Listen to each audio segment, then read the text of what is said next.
At exactly 10:47 p.m., Victoria Hale walked out of the Grand Meridian Hotel and stepped into the back seat of her black luxury sedan. She had just finished one of the most important charity events of her career. Hundreds of guests had watched her give a speech about helping families who had lost everything. Cameras followed her all the way to the entrance. She smiled, she waved, and then she disappeared. Her driver pulled away from the hotel and headed toward Victoria's private residence across the city. The journey should have taken 25 minutes. But 12 minutes later, Victoria's security team lost contact with the car. At first, nobody panicked. They assumed it was a technical problem. Then her phone stopped answering. Her driver stopped responding. And when Victoria's security chief finally tracked the vehicle's location, what he found made no sense. The car was sitting completely abandoned beside an empty service road. The driver's door was open. Victoria's handbag was still inside. Her phone was lying on the passenger seat. Even her expensive diamond bracelet was untouched. But Victoria Hale was gone. There was no blood, no broken glass, no sign of a struggle. It was as if the most famous woman in the city had simply stepped out of the car and vanished into thin air. By midnight, police had sealed the road. By morning, helicopters were searching nearby areas. By the second day, Victoria's photograph was everywhere. News channels called her disappearance one of the biggest mysteries of the year. Her company lost millions in value. Her employees gathered outside headquarters, waiting for answers. Her family begged the public for information. But there was nothing, no ransom demand, no phone call, no message, not even a single credible sighting. Then, on the third evening, police made a devastating announcement. The search would be scaled back. Officials could not say Victoria was dead. But privately, almost everyone had begun to believe it. The billionaire, who seemed to have everything, had disappeared without leaving anything behind. Everyone had stopped looking for her. Everyone except one woman who had never even met her. A single mother named Mara Bennett. And she was about to notice something in the news footage that every investigator in the city had missed. Mara Bennett had never cared much about billionaires. To her, people like Victoria Hale belonged to a world that existed behind glass doors, private elevators, and television screens. Mara's world was much smaller. A 2-bedroom apartment, a second-hand car that made a strange noise whenever she turned left, and her 10-year-old daughter, Lily, who was the center of everything she did. Mara had been raising Lily alone for almost 6 years. She worked nights cleaning private rooms at St. Vincent Medical Center, then came home in the morning, made breakfast, helped Lily get ready for school, and slept whenever she could. It wasn't the life she had imagined, but it was hers. And Mara had learned not to complain about things she couldn't change. That evening, while folding Lily's school uniform at the kitchen table, Mara turned on the television. Victoria Hale's disappearance was still the biggest story on every channel. A reporter stood beside the abandoned black sedan. Mara barely looked up. She had seen the same images all day. Then something caught her attention. "Mom?" Lily's voice came from the hallway. Mara didn't answer. She was staring at the television. The news footage had zoomed in on Victoria's car. The reporter was explaining that investigators had found almost everything Victoria had been carrying that night. Her handbag, her phone, her jewelry, everything except one thing. Mara suddenly leaned closer to the screen. Wait. The camera showed a photograph taken earlier that evening outside the hotel. Victoria was walking toward her car. In her right hand was a small silver object. The reporter didn't mention it. Nobody seemed to notice it. But Mara did, because she had seen that exact object before, 6 years earlier, the night her mother died. Mara's mother had left behind very few possessions: a faded photograph, a box of old letters, and one strange silver key that Mara had never been able to identify. She had kept it in a small wooden box at the back of her closet for years. Mara suddenly stood up. She rushed to the bedroom, opened the closet, moved aside old clothes and a stack of photographs.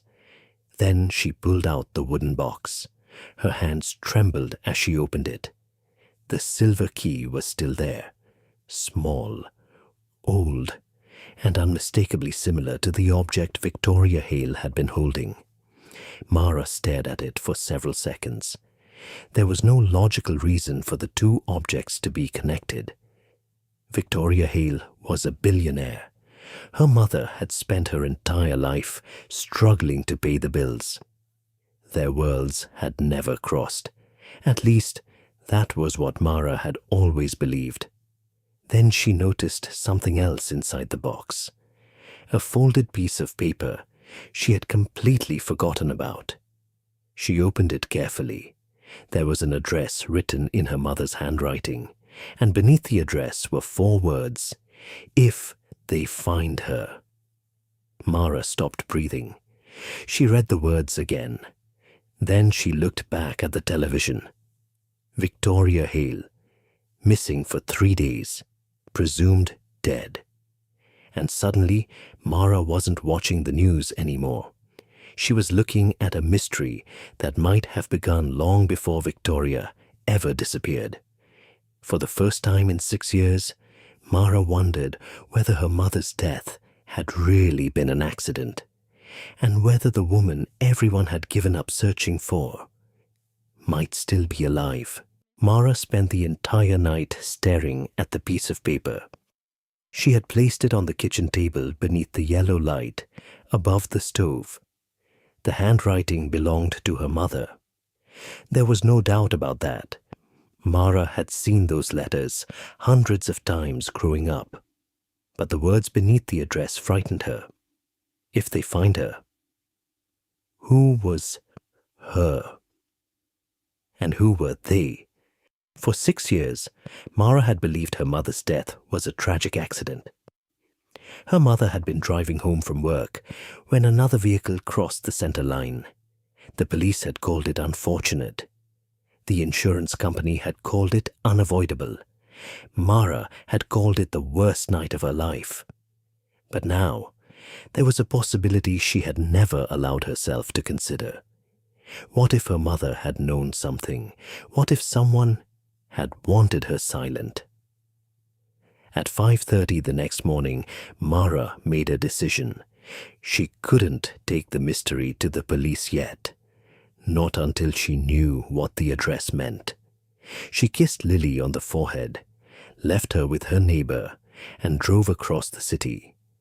The address led her toward an old industrial district that had been almost completely abandoned. Warehouses stood behind rusted fences.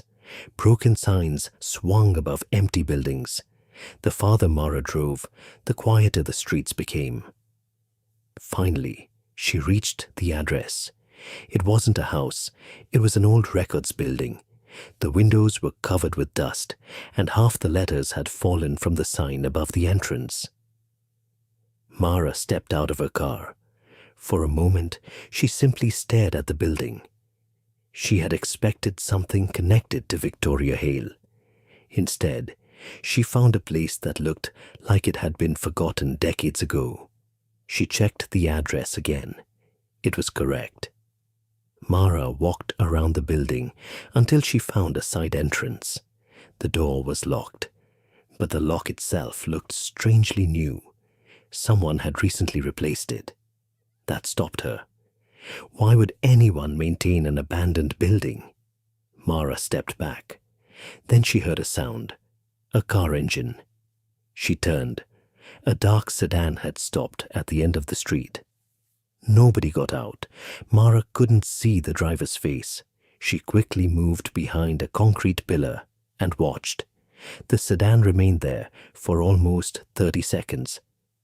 Then it slowly drove away. Mara waited another minute before approaching the building again. This time, she noticed something near the doorway. A small metal plate had been screwed into the brick wall. There were numbers engraved into it. B17. Mara remembered something. The silver key. She pulled it from her pocket. On the head of the key was a tiny engraving she had never noticed before. B17. Her heart began pounding. She looked toward the abandoned building. The key wasn't random. Her mother had deliberately kept it. And somehow, it belonged here. Mara found a narrow door around the back of the building. A small metal lock sat beneath the number B17. She inserted the key. It turned. The door opened with a long metallic creak. Inside was darkness.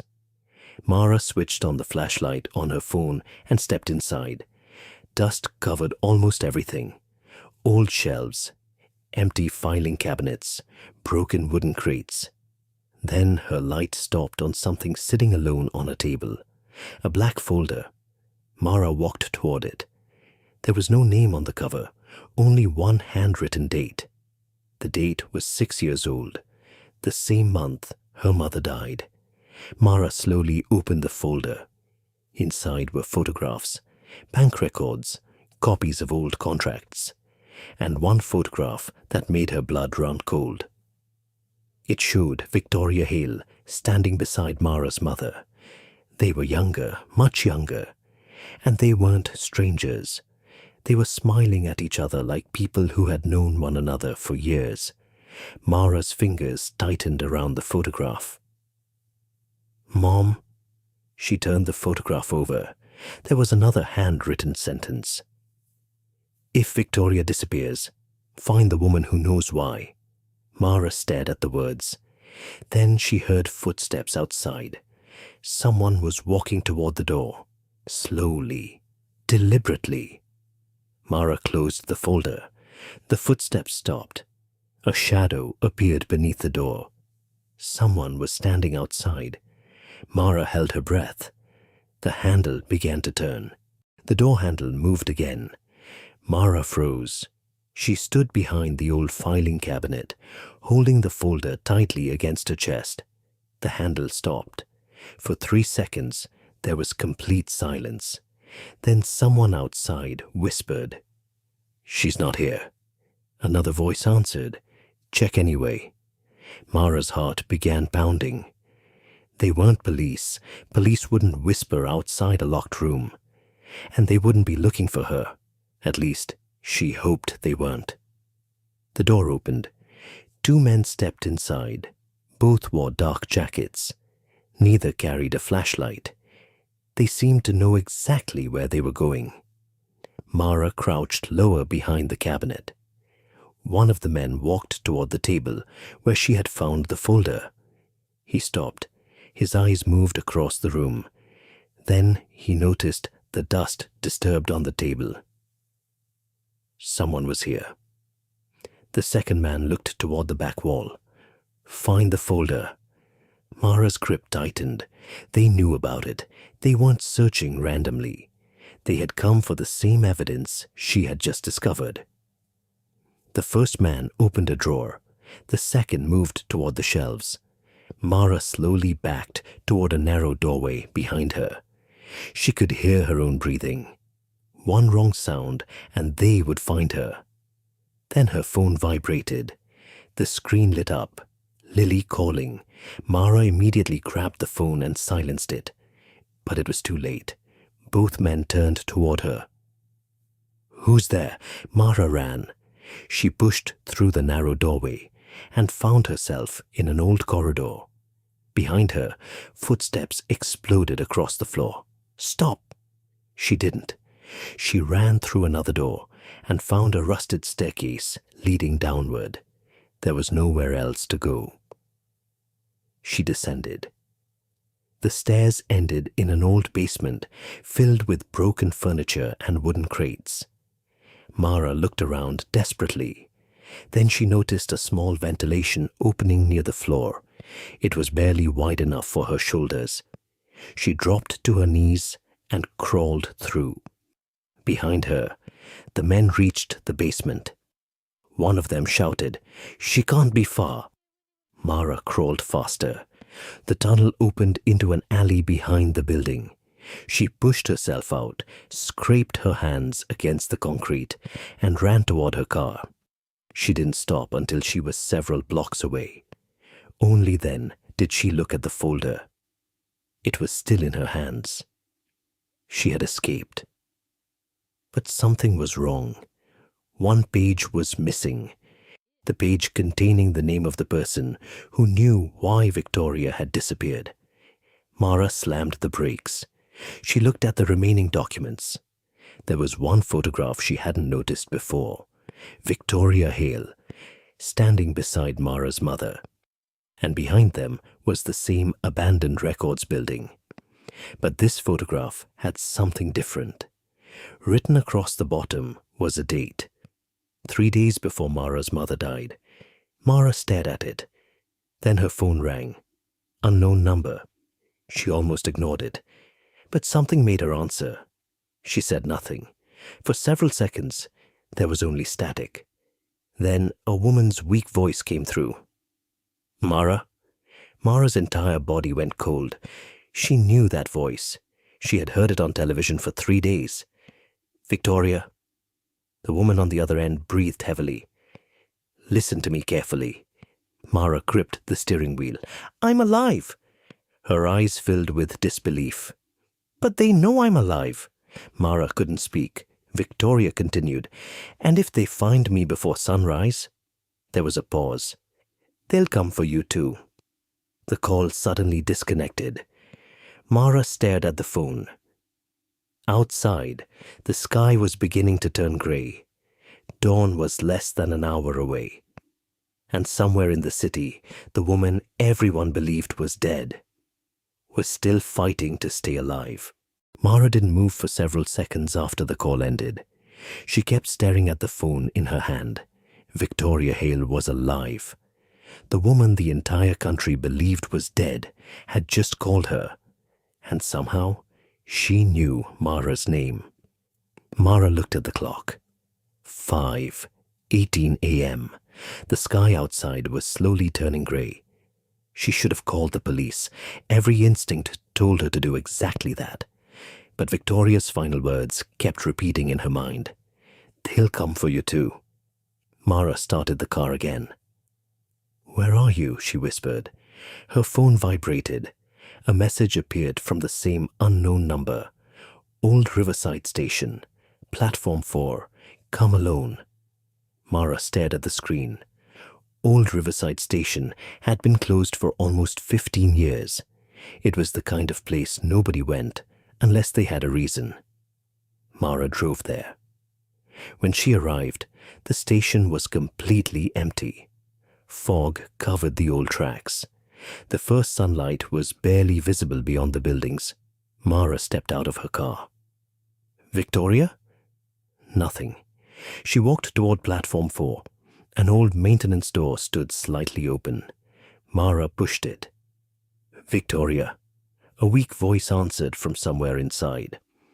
"Over here." Mara followed the voice through a narrow hallway. Then she saw her. Victoria Hale was sitting on the floor against the wall. Her expensive clothes were torn. One side of her face was bruised. There was dried blood near her hairline. She looked nothing like the woman Mara had seen on television. No makeup, no security team, no photographers, no billionaire image. Just a frightened woman who looked like she had been fighting for her life. Mara rushed toward her. "Oh my God!" Victoria tried to stand. Her legs gave out. Mara caught her. "Easy." Victoria looked directly into her eyes. For a moment, neither woman spoke. Then Victoria whispered, "You really came." Mara helped her sit down. everyone thinks you're dead. I know. Why didn't you contact the police? Victoria looked toward the door. Because I don't know who I can trust. Mara remembered the two men at the records building. Who are they? Victoria didn't answer immediately. Instead, she looked at the silver key hanging from Mara's fingers. Her expression changed. Where did you get that? My mother. Victoria's face went pale. Your mother? She stopped. Mara watched her carefully.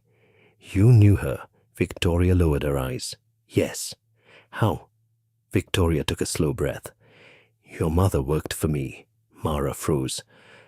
My mother never told me that. She couldn't. Why? Victoria looked at her. Because 6 years ago, she discovered something she was never supposed to see. Mara's throat tightened. What did she discover? Victoria glanced toward the door again. They weren't just stealing money from my company. Mara waited. They were using my company to hide something much bigger. What? Victoria reached inside the torn lining of her jacket. She pulled out a tiny memory card. This. Mara stared at it. What is it? Everything. Victoria placed it in Mara's palm. Names, payments, secret accounts, and one recording. Mara looked at her. Why give it to me? Victoria's eyes filled with something that looked almost like regret. Because your mother was the only person who tried to protect me. Mara couldn't speak. Victoria continued. And because the person hunting me knows exactly where I am. A sound came from the hallway. Both women turned. Footsteps, slow, getting closer. Victoria grabbed Mara's wrist. They found us. Mara looked toward the door. How? Victoria's voice dropped to a whisper. I don't know. The footsteps stopped outside. A shadow appeared beneath the door. Then came 3 quiet knocks. Victoria's face went completely white. She whispered, That's not the police. Mara tightened her grip on the memory card.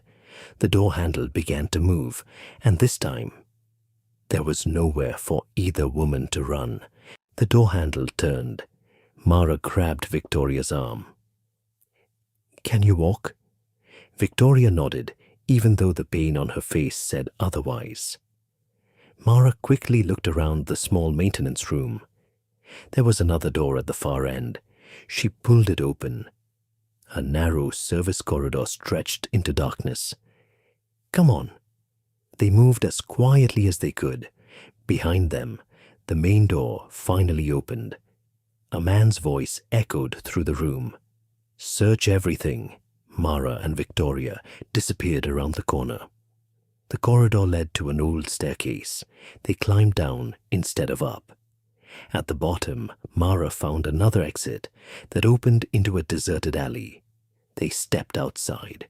Cold morning air hit their faces. For several seconds, neither woman spoke. Then Mara turned toward Victoria. You need to tell me everything. Victoria looked exhausted. I will. No more secrets. Victoria nodded. They got into Mara's car. Mara drove without turning on the radio. Victoria sat silently in the passenger seat, staring through the window. After several minutes, she finally spoke. Your mother wasn't just an employee. Mara tightened her hands around the steering wheel. Then what was she? My financial auditor. Mara looked at her. She discovered that someone had been moving money through one of my company's charitable programs. How much? Victoria hesitated. Over $800 million. Mara's eyes widened. 800 million? Victoria nodded. But the money itself wasn't the biggest problem. What was? The names attached to it. Victoria looked down at her hands. Politicians, contractors, private foundations, people who had enough influence to make problems disappear. Mara felt a chill move through her. And my mother found all of them? Yes. Then why didn't she go to the police? Victoria's expression changed. Because she tried, Mara's heart sank. What happened? 2 days before she died, your mother came to my office. Victoria paused. She told me she believed someone was following her. Mara swallowed. Did you believe her? I didn't.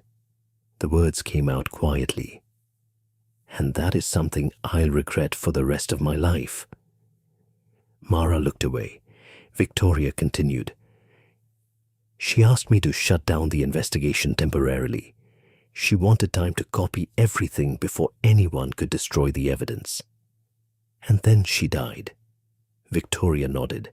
3 days later. The car became silent. Mara's eyes filled with tears.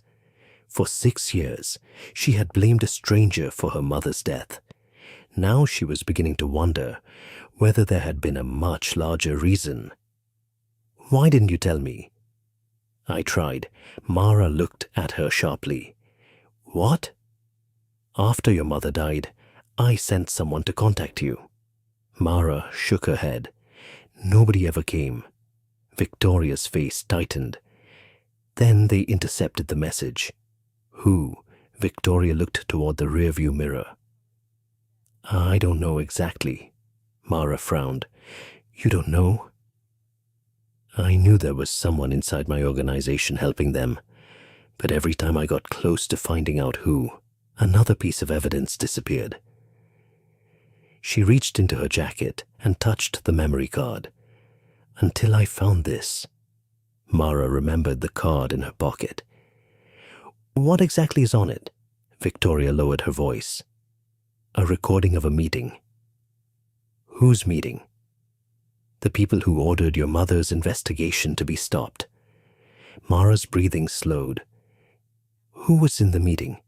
Victoria stared at her. One of them was my chief financial officer. Mara's eyes widened. Who else? Victoria hesitated. Then she said, Your mother's former employer. Mara felt confused. My mother worked for you. Before that. Victoria looked straight ahead. She worked for a private foundation run by my father. Mara suddenly understood. Her mother's life, Victoria's company, the missing money, the people following them. It wasn't a series of unrelated events. It was one story, and her mother had been standing in the middle of it. Mara pulled the car into an empty parking lot. She turned toward Victoria.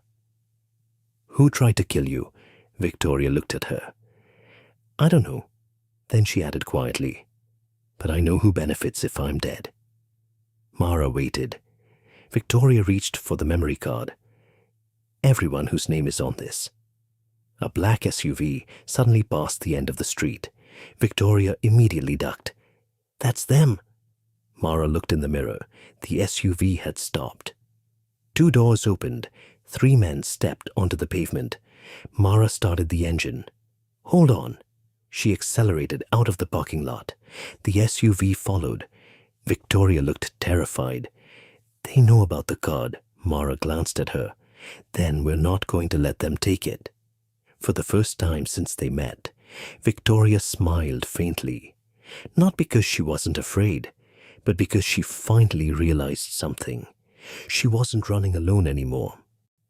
They were watching Mara too. Mara pressed the accelerator.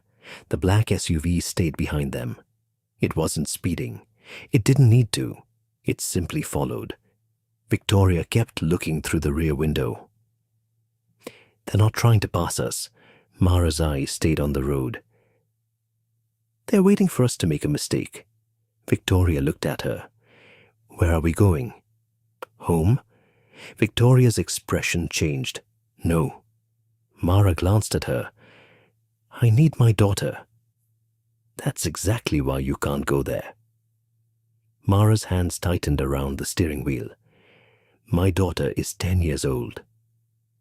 I know. You don't understand. I understand more than you think. Victoria looked toward the SUV again. If they know you have me, your daughter isn't safe either. Those words hit Mara harder than anything else. She immediately called her neighbor. No answer. She called again. Still nothing. Mara's breathing became shallow. "Pick up." Victoria watched her. "What's wrong?" "My daughter should be with Mrs. Carter." Mara called a third time. This time someone answered. But it wasn't Mrs. Carter. A man's voice said, "Hello, Mara." Mara froze. The call ended. She nearly lost control of the car. Victoria grabbed the dashboard. "What happened?" Mara stared straight ahead. "They have my daughter." Victoria's face went pale. "No." Mara immediately turned the car around. "I'm going back." Victoria grabbed her arm. "Don't. Let go of me. If you go back, they'll take you too." "That's my daughter." "I know." Victoria's voice cracked.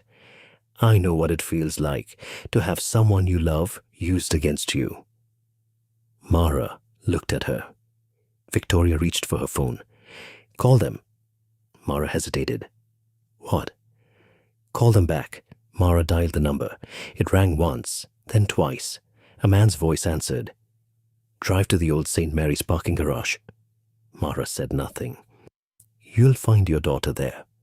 If you hurt her, we don't want the girl." A pause. "We want the card." Mara's eyes moved toward Victoria. The memory card was hidden inside her jacket. The man continued. "Bring it alone." Mara swallowed. "And if I don't?" "You'll find out how quickly a missing billionaire becomes an old story." The line went dead. Mara pulled over. For several seconds, neither woman spoke. Then Victoria said quietly, "I'm coming with you." "No. This started because of me. And now it's about my daughter." Victoria looked at Mara. "Exactly." She reached into her jacket and pulled out the memory card. "Then we ended together." Mara stared at the card. "You don't understand. They have my daughter." Victoria's expression hardened. "Then we don't give them what they want." Mara looked confused. "What do you mean?" Victoria held up a second identical card. Mara stared at it. "That's not possible." Victoria gave her a tired smile. "I made a copy." Mara suddenly understood. The card she had been carrying wasn't the only evidence. Victoria had planned for this. The two women looked at each other. For the first time, they weren't simply trying to survive. They were making a plan. Mara started the car again, but instead of driving towards St. Mary's, she took a completely different road. Victoria looked at her. "Where are we going?" "Somewhere they won't expect." Mara glanced at the rearview mirror. The black SUV was still behind them. But this time, Mara wasn't afraid. She had spent 6 years raising a child alone. She had survived grief. She had survived poverty. She had survived being told that her mother's death was simply an accident. And now someone had made the biggest mistake of their life. They had threatened her daughter. Mara looked at Victoria. "We're getting Lily back." Victoria nodded. "And we're exposing them." The two women disappeared into the morning traffic. Neither of them noticed the second black vehicle quietly joining the pursuit from 3 streets behind. Someone else was watching, and this person knew exactly where Mara was going. Mara turned into an underground parking garage just after sunrise. The place was almost completely empty. Concrete pillars stretched into the darkness. A few broken lights flickered overhead. Victoria looked around nervously. "Are you sure this is the place?" Mara didn't answer. She was staring at the rearview mirror. The black SUV had disappeared. That frightened her more than if it had stayed behind them. "Something's wrong," Victoria whispered. Mara nodded. "That's what I'm thinking." She stopped the car near the center of the garage. Then she turned off the engine. Silence, no footsteps, no voices, nothing. Mara picked up her phone. One new message, level B3, parking space 27. Her hands began to shake. Lily, Victoria reached for her. We'll get her back. Mara opened the car door. Victoria followed. They walked down the ramp toward level B3. The deeper they went, the darker it became. Then Mara heard something, a faint sound, a child crying. Mom? Mara froze. Lily! She started running. Victoria grabbed her arm. Wait! But Mara pulled free. The crying came from behind a concrete pillar. Mara rounded it. Nobody was there, only a small speaker, hidden beneath a parked vehicle. The crying continued. It was a recording. Mara stared at it in horror. They never had her. Victoria looked at the speaker. They wanted you to believe they did. Mara's face went pale. Then her phone rang. Unknown number. She answered. A man's voice said, You were supposed to come alone.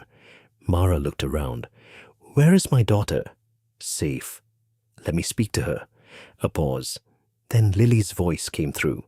Mom? Mara's knees nearly gave way. Lily, where are you? I'm with Mrs. Carter. Mara closed her eyes. Her daughter was alive. The voice returned. Now put the card on the floor and walk away. Mara looked at Victoria. Victoria slowly shook her head. Mara reached into her jacket. She pulled out the fake memory card. Then she placed it on the concrete. Done. Walk away. Mara took one step back, then another.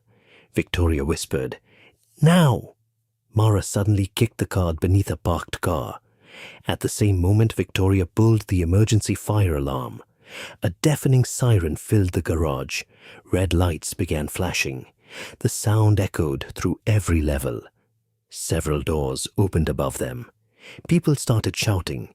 The attackers had expected darkness. They hadn't expected witnesses. Mara grabbed Victoria's hand.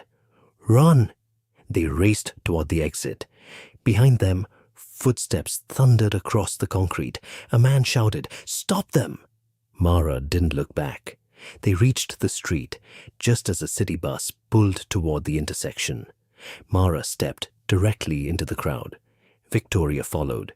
Within seconds, dozens of people surrounded them. The pursuers stopped at the garage entrance. They couldn't follow without exposing themselves. Mara and Victoria disappeared into the crowd. They didn't stop until they reached a small cafe 3 blocks away. Mara collapsed into a chair. Victoria sat across from her. Your daughter? Mara immediately called Mrs. Carter. This time, she answered. Lily is here. Mara closed her eyes. Tears finally rolled down her face. She's safe. Victoria watched her quietly. Then Mara opened her eyes. How did they know where I was going? Victoria didn't answer.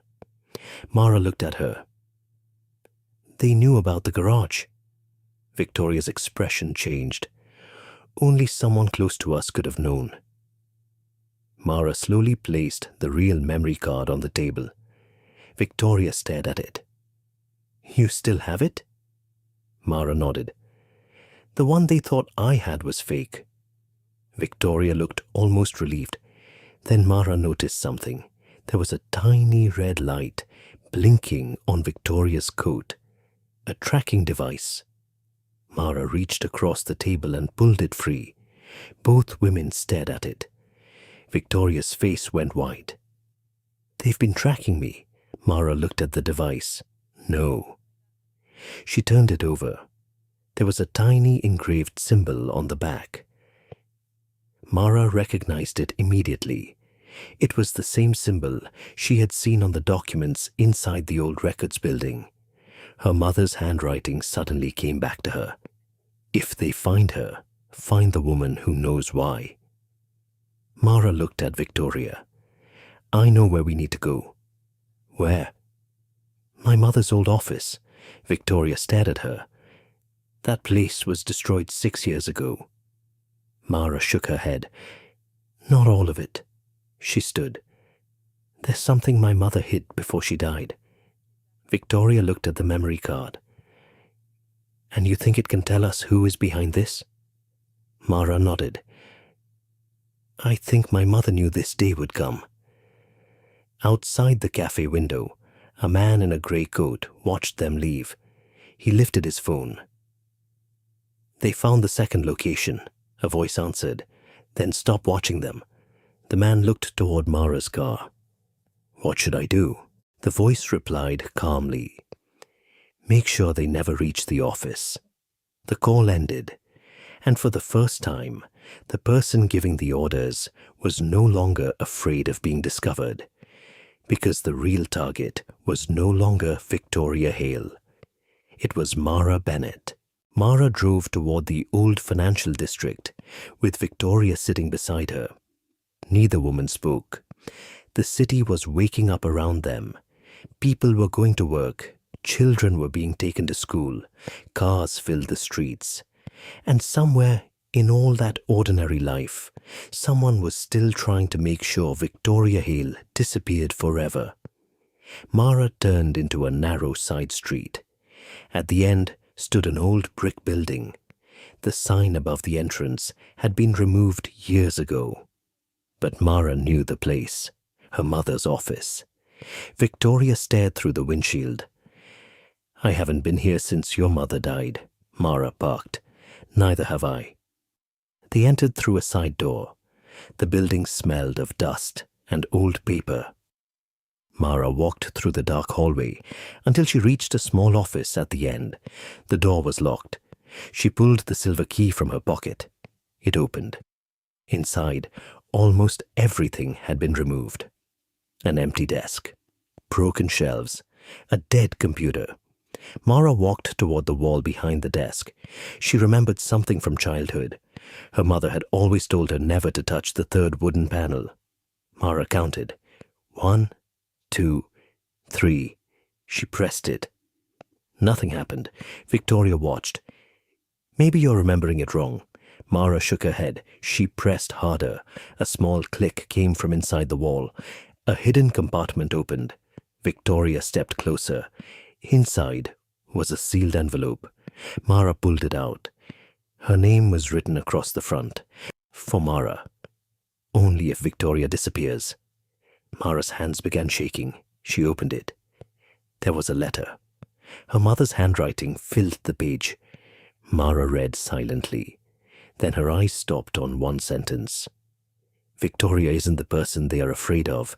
She is the person who can expose them. Mara looked at Victoria. What does that mean? Victoria slowly took the letter. She read the next paragraph.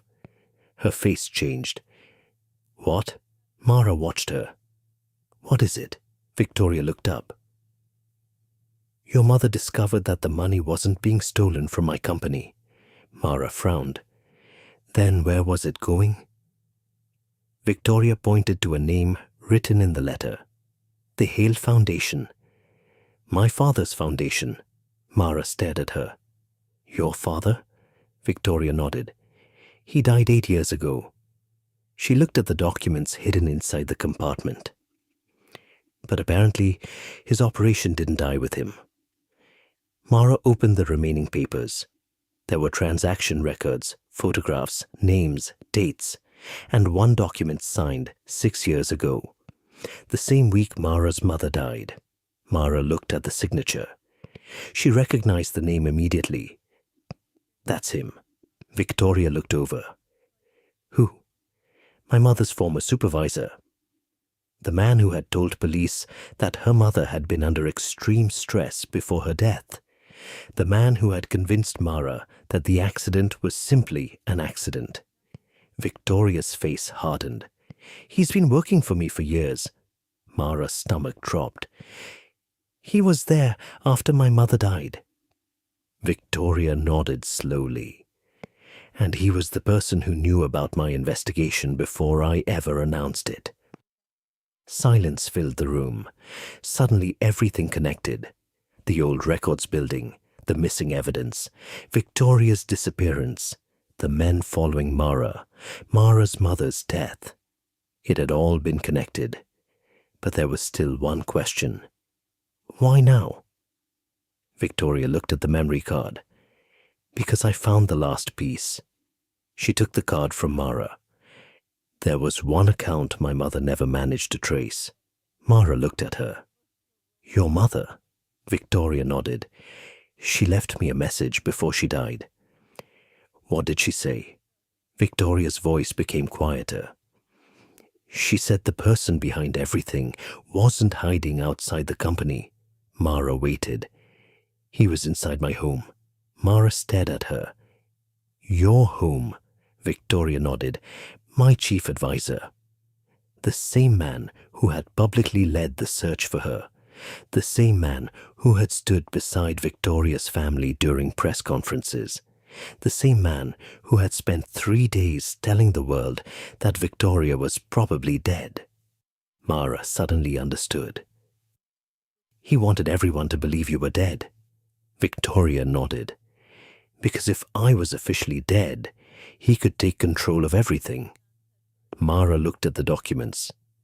But why kill my mother? Victoria's eyes filled with regret. Because she found him first. Mara looked down at her mother's letter. For 6 years, she had believed her mother died because of a random driver. Now she knew the truth. Her mother had died because she had discovered something powerful people wanted buried. Mara wiped her eyes. Then she noticed one final line at the bottom of the letter. It was written differently, as if her mother had added it at the last moment. If you are reading this, don't trust the man who comes looking for Victoria. Mara looked at Victoria. Neither woman spoke. Then Mara's phone rang. Unknown number. She answered. A man's voice came through. You're in the old office. Mara's blood went cold. Victoria stood up. The voice continued. You should have left the past alone. Mara looked toward the window. Across the street, a black car was parked. Someone was sitting inside. The man on the phone laughed quietly. Your mother made the same mistake. Mara's hand tightened around the phone. Who are you? The answer came calmly. You already know me. The call ended. Victoria stared at Mara. Who was it? Mara slowly lowered the phone. He knew where we were. Victoria looked toward the window. Then her expression changed. He isn't trying to scare us. What? He's giving us one last chance. Mara frowned. To do what? Victoria looked at the documents. Give him the evidence. Mara shook her head. No. Victoria looked at her. Mara closed the folder. We're not running anymore. For 6 years, Mara had wanted answers about her mother. Now she had them. And for the first time, she wasn't afraid of what came next. She picked up the evidence. Let's finish this. Victoria nodded. But neither woman noticed the small camera hidden above the office door. The mastermind had been listening to everything, and now he knew exactly what they had found. The hidden camera above the office door continued recording. Mara didn't know that. Victoria didn't know either. They only knew one thing. They had finally found the truth. Mara placed the documents into her bag. We leave now. Victoria nodded. They stepped into the hallway, but before they reached the stairs, the lights suddenly went out. The building fell completely dark. Mara stopped. Then came the sound of footsteps. Slow, calm, coming toward them. Victoria whispered, He's here. A man's voice came from the darkness. You should have listened to your mother. Mara froze. A figure stepped into the faint light coming through the window. It was Daniel Cross, Victoria's chief advisor, the man who had stood beside Victoria's family during every press conference, the man who had publicly promised the world that he would never stop searching for her. Mara stared at him. You. Daniel smiled. You finally figured it out. Victoria stepped forward. You killed her. Daniel's smile disappeared. Your mother? Mara's voice shook. You ordered her death. Daniel looked at Mara. She found something she shouldn't have. What? She discovered the accounts. Victoria stepped closer. And you tried to kill me because I found the same thing. Daniel nodded. You were supposed to disappear quietly. Mara's eyes filled with anger. You made everyone believe Victoria was dead. I made the world believe what it wanted to believe. He looked at Victoria. A missing billionaire becomes a tragedy. A dead billionaire becomes paperwork. Victoria stared at him. And then you take control of everything. Daniel smiled. Exactly. Mara suddenly remembered the memory card. She held it up. You didn't get this. Daniel's expression changed. For the first time, he looked afraid. Mara smiled faintly. You thought we were carrying the evidence. Daniel stepped toward her. Give it to me. No. He reached inside his jacket. Victoria grabbed Mara's arm. Run. They turned and rushed down the hallway. Daniel followed. Mara pulled the emergency alarm. The entire building filled with a deafening siren. Outside, people began gathering. Daniel stopped. He couldn't follow them into the street without exposing himself. Mara and Victoria ran outside. Within minutes, police vehicles arrived, but Mara didn't hand over the evidence immediately. She remembered her mother's warning. Don't trust the man who comes looking for Victoria. So she made one final call. Not to the local police, to a federal investigator whose name appeared in the documents her mother had hidden. She sent him everything, the recordings, the financial records, the photographs, and the video from the hidden camera, because Daniel had unknowingly recorded his own confession. His words were enough. Within hours, investigators entered the company headquarters. Daniel was arrested before he could leave the country. The hidden accounts were frozen. The people connected to them were identified. And the truth about Victoria's disappearance finally reached the public. But Mara wasn't thinking about the headlines. She was thinking about her mother. Weeks later, the official investigation into her death was reopened. The accident report was overturned. Her mother had not died because of a random mistake. She had died because she had tried to expose people who believed money could erase the truth. Mara visited her mother's grave alone. Victoria came with her. For a long time, neither woman said anything. Then Mara placed the old silver key on the grave. I spent 6 years thinking you left me without answers. She wiped away a tear. But you were trying to leave me the truth.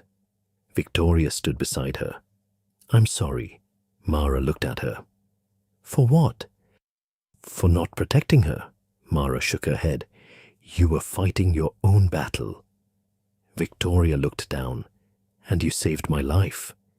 Mara gave a small smile. You saved mine too. Victoria looked confused.